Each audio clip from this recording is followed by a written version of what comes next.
Welcome to the Living the Dream podcast with Curveball. If you believe, you can achieve.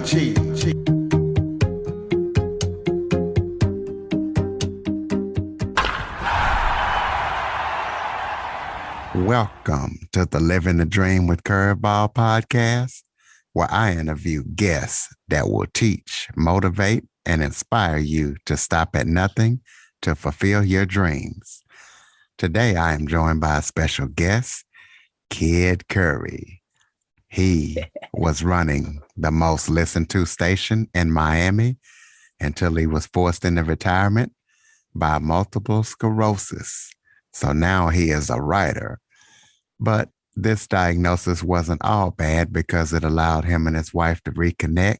They call it the snow globe moment. So we're going to be talking about his life before the diagnosis and after. And we're going to be talking to him about running a radio station and how he got into radio. So, Kid, thank you for joining me.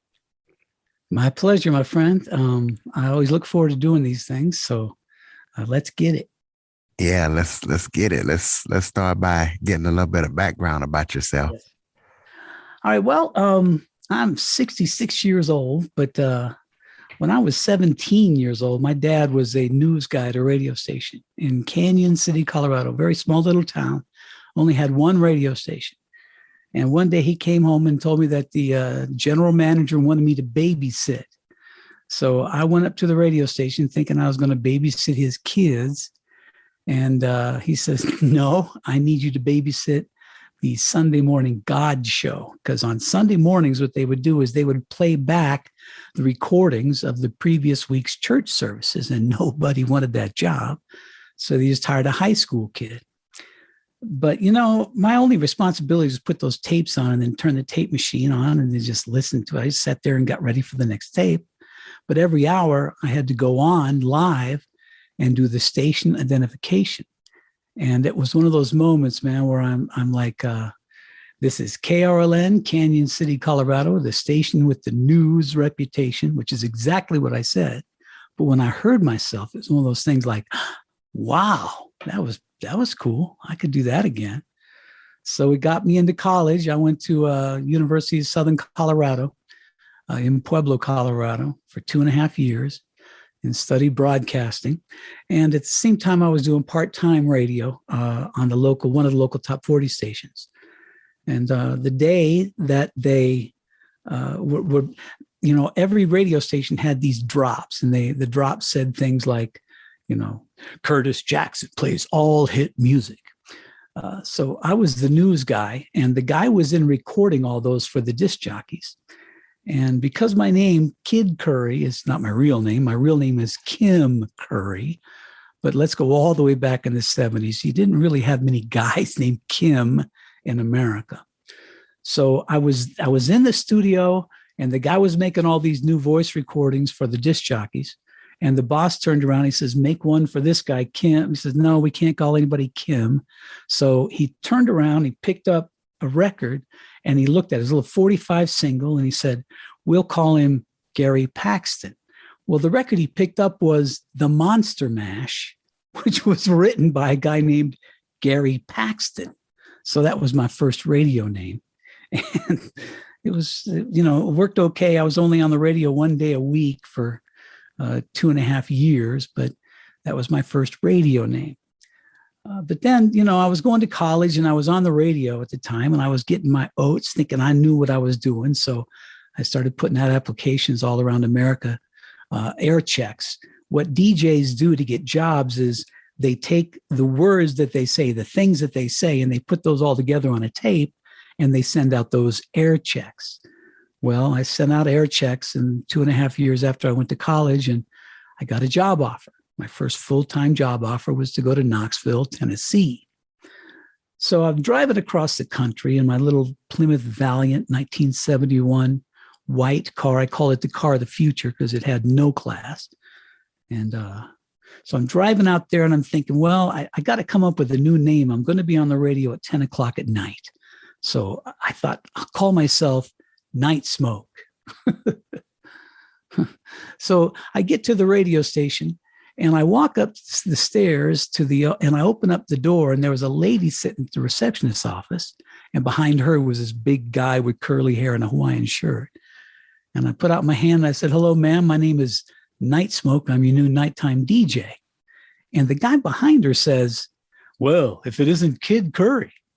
And back in the 1970s, there was Butch Cassidy and the Sundance Kid were fictitious, Westerners from, the old cowboy days.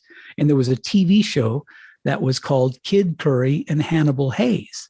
And so my friends used to always make a joke. They'd call me Kid Curry. I hated that name. So when the guy says, "Well, if it isn't Kid Curry," I said, "Dude, I hate that name. Thank you. Sorry, no thanks." And he said, "Well, then I won't sign your check." So Kid Curry it became. So that's how I got the name. That's where it came from. That's what started the radio career. I just graduated last year from the Academy of Radio and TV Broadcasting in Huntington Beach. So I definitely know about the air checks and stuff like that. Yep. How do you feel that radio has changed from the time you started to now? Because, iHeart has brought up a lot of stuff and there's a lot of changes. Well, when I got into radio, man, it was very much, the owner of the radio station. First of all, they could only own 7 stations at a time. One guy could only own 7 stations. And the guy who owned the station most likely lived in the same town. That's just the way it was. But then, what that gave us was loads of creativity. Because if you could convince the general manager or the owner of the radio station that you had some new thing you wanted to do and you could create a new type of radio and get an audience, it was a great thing because you could focus your radio station on the market itself. Because believe me, Pueblo, Colorado sounds different than Spokane, Washington. Washington, D.C. sounds better than Miami, Florida. Each town has their own feel. So when I got into radio, you could go into a town, and that was my job, is I would go into a town and I would sit there for a week or so and I'd listen to what was going on. And I'd think, well, I think there's a niche here and I'm going to go after this niche. I can do this and win you an audience.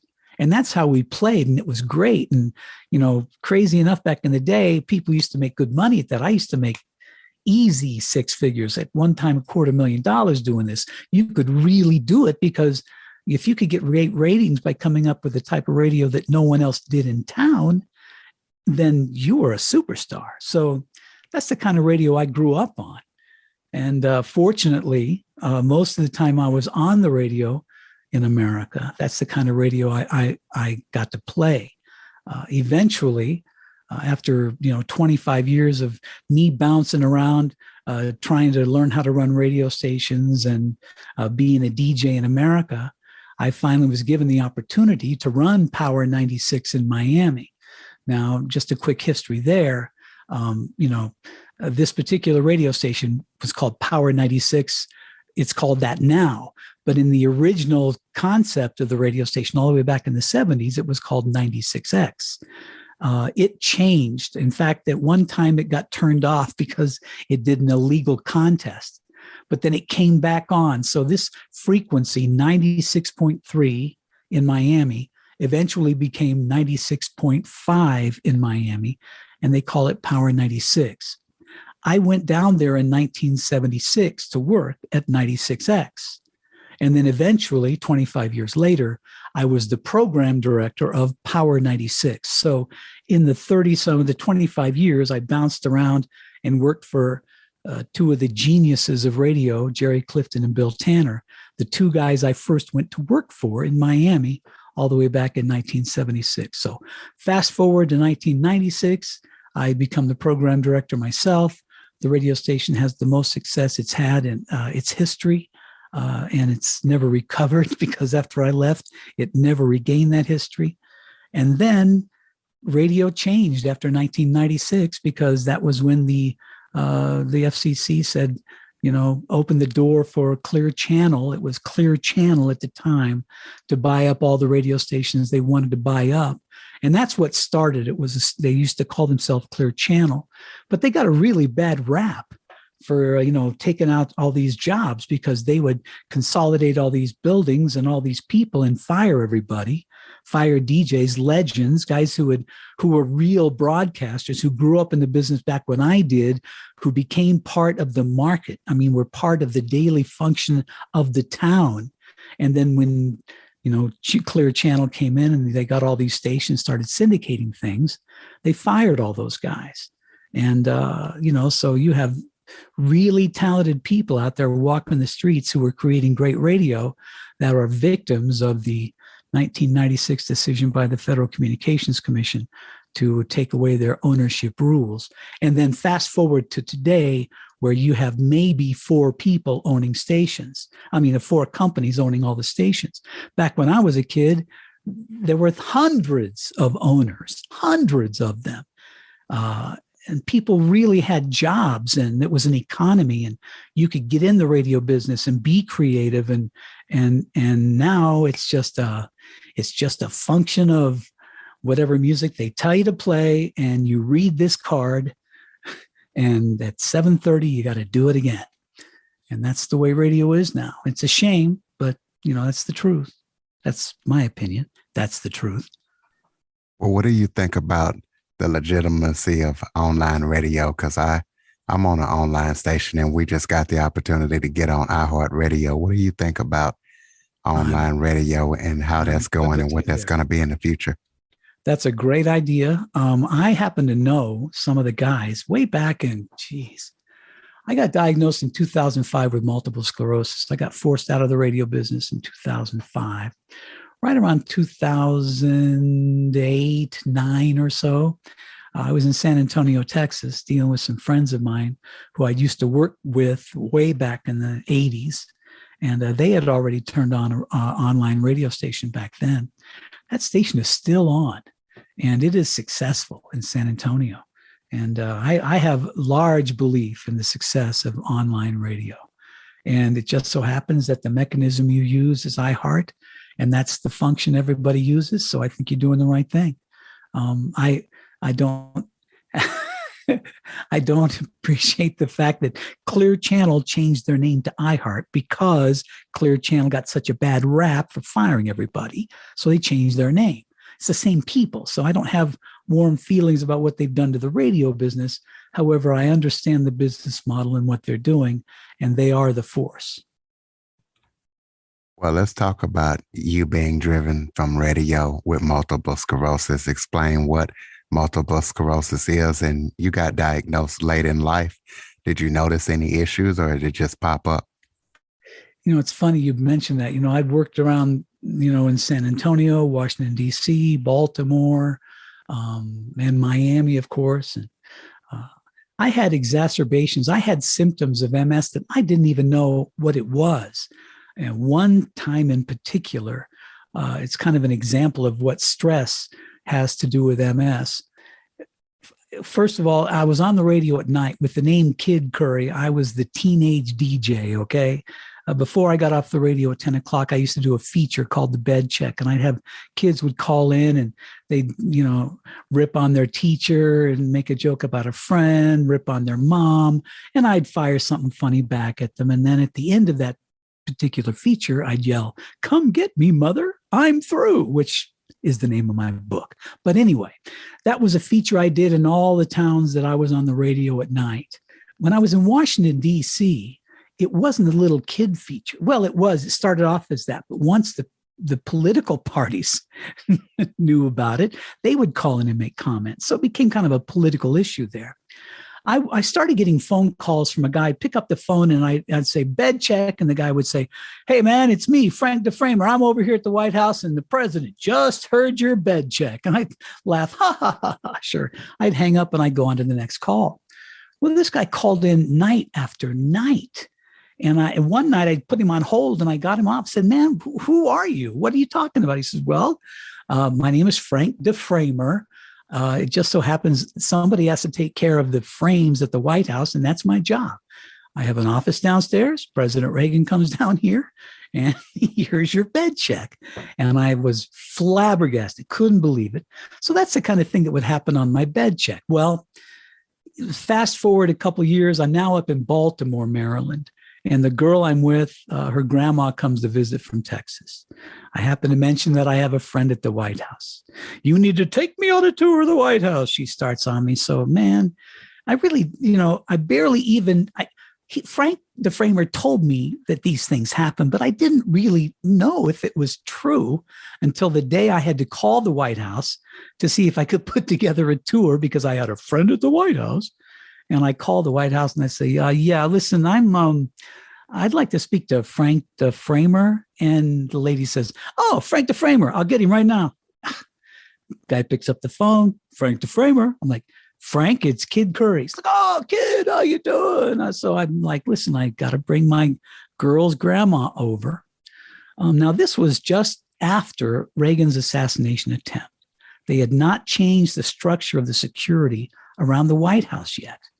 So as I come up to the White House, I just drive around in circles. If you know that place, you just drive around at the time. And there was a road that actually came off the street and went right up to the side of the White House. So I drove around a couple of times. I thought, well, that looks like the road I should take. Well, Frank had told me, come on over, man. I'll tell everybody you're coming. Just mention your Kid Curry. They'll let you come right in. Just tell them you're here to see Frank the Framer.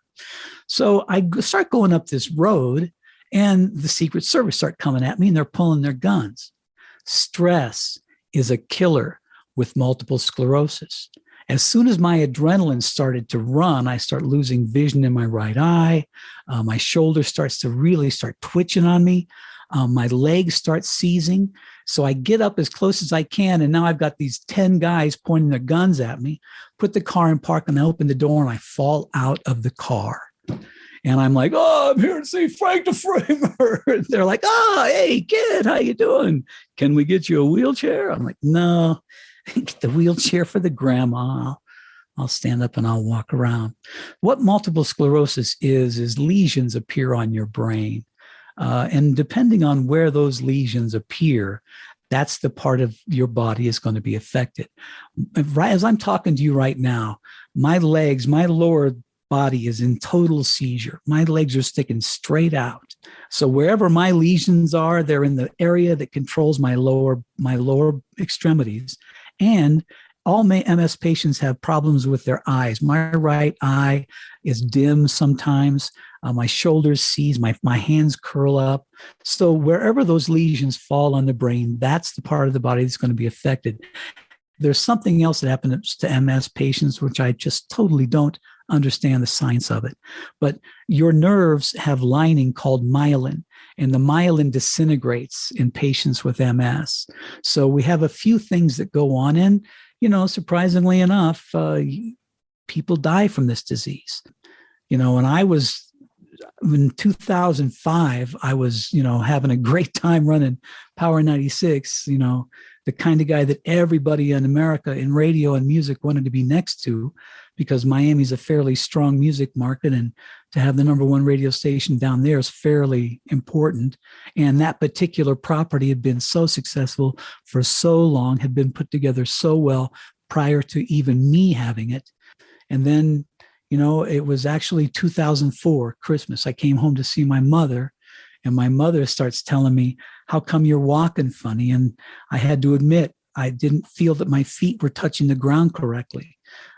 She said, your eye looks funny. It's drooping. What's going on? And, those kind of things, when your mom starts saying there's something wrong with you, okay. I went back to Miami and went to my chiropractor, because that's really all I'd ever seen. I was married, and my wife had me, checked by the doctor to make sure I didn't have any funky rabies. But, my normal thing was to always go to the chiropractor. And when I went to my chiropractor lady, she looked at my feet and said, you need to leave here and go to a doctor right now. There's something else going on. So about 6 weeks later, got diagnosed with multiple sclerosis. To be the guy that runs Power 96, it's your blood. It's my thing. It's what I did. It's what I lived and breathed.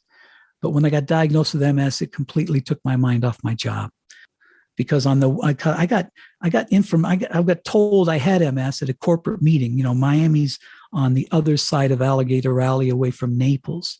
So I was at a corporate meeting over in Naples when I got a call from my doctor on my cell phone. And she told me that she was absolutely defining my problem as multiple sclerosis and that she needed to see me immediately. So I went back into the meeting that I was with all these geniuses in my company. I packed up my bags, said goodbye, got in my car, started driving back to Miami, got my wife on the phone, and she started doing the 2005 version of Google. And she's reading some fairly serious problems are about to occur and that people actually die from multiple sclerosis. So it was a real hit, man. It threw me off. Because then, all I could think of was I'm just going to let the radio station do its thing. I've got to go take care of me. And, 6 months later, I was in Colorado living in my hometown. I came home here because I figured my high school friends were still in town. And if I needed help, they could help me out. Of course, my wife is I can't tell you how important my wife is. When I got diagnosed, we came out here to Colorado, we did the fix and flip thing for a while, but my wife didn't like the way the real estate community was treating her. So a year later, she's got a real estate license. A year after that, she's breaking records in the state for real estate. And now she doesn't even sell houses. She consults people who have to sell at least 100 houses a year to even talk to her. She's a consultant in real estate. So our lives changed dramatically. But for those first 8 years after I got diagnosed, I was going down pretty bad. It was scary. I really thought I didn't know where it was going to end. But, modern science is such. In 2005, when I was diagnosed, there were only like 5 MS medicines. 2008, there's 8 of them. And my doctor is angry that we're not seeing any progress with my meds. So I was on the same medicine, Rebif, for about 6-7 years, and the doctor insisted I change the medicine. So we changed the medicine, and then he insisted I take large doses of vitamin D. Now, if there's MS patients out there, don't take my word for it, check with your doctor, but there is absolute medical proof that vitamin D is needed by multiple sclerosis patients. My doctor tried to get me to take it. I'm a radio DJ, man. I used to make jokes about vitamins. I fought him for 6 months. Why would I take a vitamin? I've changed my medicine. Let's wait and see what happens. He says, no, you got to take the vitamins. So after 6 months of he and my wife harassing me, I started taking like 5,000 IUs of vitamin D, and my MS condition leveled off. I stopped getting sicker. And so around 2013, my condition leveled off. And since then, I've had to go and kind of recreate my mental state because I thought I was going to die. And then I kind of had to recreate myself. And after the encouragement of some friends, I became a writer, and I've written my story. It's in my memoirs, Come Get Me, Mother, I'm Through. And I continue to write. I've got another fiction out. It's called The Death of Fairness. It pertains to what happened to a small American town and its only radio station after President Reagan rescinded the Fairness Doctrine in 1987.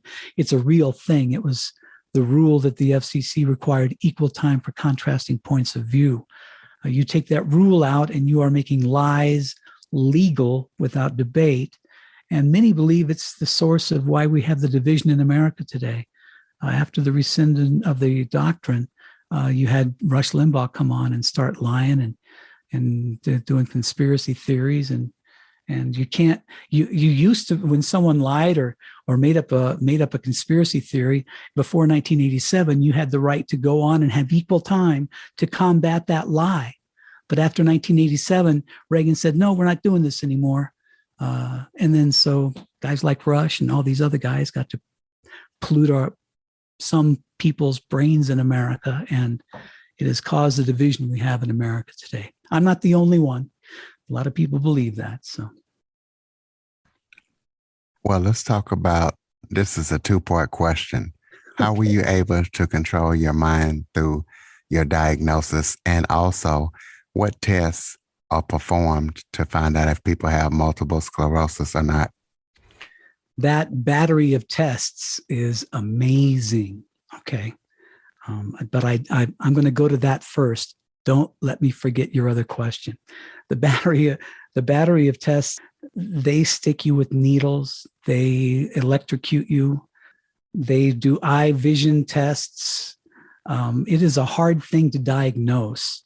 It's not like they can just look at you and say, this is it. They have to do a variety of different tests, and they all culminate with after I'd been poked and prodded and shocked and had my vision tested over and over again. The end of that was then the spinal tap, which they have to inspect the fluid in your spine. And now that was a problem for me because when my doctor came in to try to get spinal fluid, she bent me over and she said, this is not going to be comfortable, but I'll be fast. And she put this what felt like a supersized straw in my back. And then she said, oops, there's nothing there. So she took it out. There was no fluid. She couldn't find any spinal fluid. So 4 times that day, I got another needle put in my back. It was the most torturous thing I'd ever done in my life, but they had to get it. They ended up putting me under an X-ray machine to find the fluid. After my doctor tried, they brought in what they thought was a specialist. He tried, and he couldn't find any. Then they found this other guy who thought, oh, I can do this. And they set me up and they put me in this position. And he sticks this needle in me, and all 4 of my limbs went shooting out. He hit some nerve, it like almost paralyzed me. But they had to get it. So then they put me under this X-ray machine. They find it, and then they took the spinal fluid. So it's not easy. Trust me, it is not easy. Now I'm going to go back and ask you to repeat the first part of the question, please. I already forgot it. I'm sorry. I know you were talking about how you had to get control of your mind because at first you thought you were going to die. How did you get control of your mind? First thinking you were going to die and then realizing, oh, I might survive this. Well, it was really just, because when you're Kid Curry at running Power 96 in Miami, and being Kid Curry, just a DJ in the towns that I was in, I was fairly famous. People always wanted to get next to me. Well, after I got out of the radio business and I came home and started dealing with MS, I went from a cane to a crutch into a wheelchair, and people move away from guys in wheelchairs. So I had a mental thing happen to me where it really messed with me for a long time, for years. So I had to deal with that. But, when I finally had the change, when I could tell that things were different, all I needed was a little bit of hope, a little tiny bit of hope. And it made me start thinking that, wait, I'm not going to go down like I thought I was going to go down, because I could feel it. And when I could feel that I wasn't as sick or that nothing was getting worse, let me put it that way, nothing was changing. It was like, okay, that's been getting worse, but that's not, my foot doesn't curl any more than it did. I could just tell. So my mind changed. But, I've got to tell you, once again, I throw a lot of this to my wife. My wife is now an international business coach in real estate. We have a home full of positivity. She coaches people. She coached them through this pandemic last year. Don't forget that, everything kind of shut down a year plus ago, and the real estate business didn't. Everyone was panicked through it. Everyone thought they were going to lose their everything. But my wife stuck with all her clients. She had like 40 at the time, and she coached them through the pandemic. So she's a very positive person. Plus, when you're the kind of guy that did what I did, I had a pretty damn big ego being Kid Curry. I got real lucky. I worked for some geniuses who taught me a lot and gave me guns. And even, there was only one Kid Curry in radio. You could find a whole bunch of Curtis Jacksons on the radio, my brother. Find a whole bunch of Bill Tanners, but there was only one Kid Curry. So when you said my name, you couldn't confuse that guy. There was only one. I was a very, very high-strung, positive, I'm going to kick your ass kind of guy, even running radio stations. Bring it on. Bring on the competition. And I kept throwing them back. Come on, bring your format changes. Bring me your dance tracks, thinking you're going to beat my radio station. No. And they never did. So I'm a pretty high-strung guy, but I did get hit for 8 years. It was a mental thing that finally, when I got a glimpse of hope, but and even during the 8 years that I was going down, my wife held me up, because it's expensive to be disabled in America. I get a wheelchair from my insurance, but in order for me to take this motorized wheelchair anywhere, I've got to have a vehicle to transport it in. So I got to pay for that out of my pocket. Or I could go ahead and just buy my own wheelchair and have a car that I can throw the wheelchair in the back, and I crawl along the side of the car to be able to get my wheelchair out so I can move around. I have an elevator in my house that goes from the ground floor to the first floor to get me in the house, because homes aren't built with ramps. And there it's such that you couldn't build a ramp into my house. So I had to buy my own elevator. I had to buy my own wheelchair. I am in my insurance. I can't be insured by these things that say, oh, you cannot be turned down. Well, guess what? I get turned down. So because of multiple sclerosis, because of my condition. So it's a tough thing to deal with. And all of that came down on me for 8 years. But, since 2013, 14, 15, I've had the last 5 years to try to regrow my brain. I can tell you that, right after I got the medicine change, you could hardly hear my voice. It's not very strong now, but it was almost destroyed by MS. But in the years since my medicine change and my condition has leveled off, my voice has kind of come back. So I believe that your body can heal itself if you put yourself in the right frame of mind. I'm always looking to get better. I don't think I have MS. Yeah, I can't walk, but damn it, I'll get up and I'll get through it. That's just the way you're supposed to do it. That's the way I feel. That's the way my dad would expect that from me, because that's what he showed me. You got to keep pushing, man. That's all there is to it. So, I'm spiritual without religion. I'm very much a spirit-filled person. I believe that it's in our DNA to do good. And I believe in Muhammad Ali's, you're supposed to do good for people because that's the rent you pay to be on the planet. So that's what I do. That's me. Well, let me just ask, for people who might be suffering the same symptoms that you were, think they might have multiple sclerosis, what information or resources would you recommend them check out?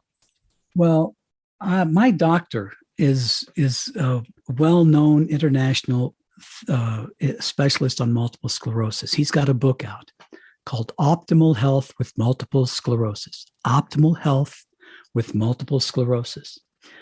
If you think you're having, I've even seen people that I know have MS because they're doing the same things I do.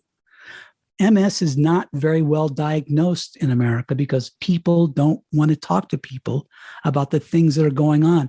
You lose your bowel movements, you lose your bladder, your eyes don't work, your hands twitch. MS is a quiet disease. People don't want to talk about it. So if you're having these things that I've spoken about today, if your eye is darkened, if you're seeing floaters and they're jetting around, or there's a pain in your right eye, specifically the right eye, MS patients, if your hands curl out of nowhere, if your feet, what happened to me was my toes started curling. That's the first thing I started noticing. My wife would give me massages at noon every day, my feet massages when I come home from the radio station to have lunch, just so I could get back to the office and walk. So if you're having these things, go to your doctor, your regular doctor, and tell them these things are going on. They'll get you to a neurologist. That neurologist will go through the tests, and you will eventually, hopefully, find out. Because again, it's a mystery. Some people cannot get diagnosed. I feel bad that some people just, they go through the tests and there's still no definite decision on what is happening. But if you're having any of these problems, get to a doctor and find out, because modern science is going to cure MS. I believe that the stem cell movement out there is curing people. Right now, there's research into remaking the lining on your nerves. They think they can give you a medicine to reline the nerves, MS patients. The medicines that they have now, the medicine that I had stopped me from dying. I believe that. So, if you're having any of these things go on, get to your doctor. Check out my doctor's book, Optimal Health with multiple sclerosis. It'll give you a better idea what you're supposed to do if these things are happening to you, how to get through it. What projects, upcoming projects or current projects are you working on right now? Thanks for asking, man. I've got my third book now is a continuation of my second, The Death of Fairness. This book is all about a little girl who understands why we have the division in America. She knows why it happened, where it started, and this little girl grows up to want to become president so she can bring back the fairness doctrine to bring civility back to America. The book is currently titled Bonnie's Law: The Return to Fairness. I'm out shopping the book out now with agents. If I don't get anything by August, I will self-publish it. But my wife affords me to be able to do big promotions. I would imagine that everyone's going to hear about it when it happens. So, but that's what I'm doing now. I work really hard. I just put together a new website. My website has information about my books. I blog there. My website is krcurry.com, krcurry.com. That's where I'm at, sir. I just want people to think good about themselves and do good for other people. That's what we're here for. Are you on social media so people can connect with you there as well? If so, go ahead and give out your social media links. K.R. Curry, the author. K.R. Curry, the author is my Facebook page and Insta page. And, and unfortunately, I'm an old man. I don't understand much about social media, but my 17-year-old assures me that I'm okay. So. Oh yeah, I'm definitely sure of that. Do you have any final thoughts for people before we close it out? I just want everybody to remember that there's good out there. I know it's tough right now trying to decide what's happening at times in America, but I believe in the good in people. I believe we're supposed to be friendly. I believe you're supposed to work hard, and I believe you're supposed to do good things for other people. When you get up in the morning and you look outside and it's morning, that's the first step into having a great day. So be good to yourselves. That's what matters to me. Ladies and gentlemen, Kid Curry. Kid, I'd like to thank you so much for joining me today. Thank you for letting me talk a lot. No problem. And for all you Android listeners, go to the Google Play Store and download the Living the Dream with Curveball app. And please be sure to follow, rate, review, and share after listening. For more information on the Living the Dream podcast, visit www.djcurveball.com. Until next time, stay focused on living the dream.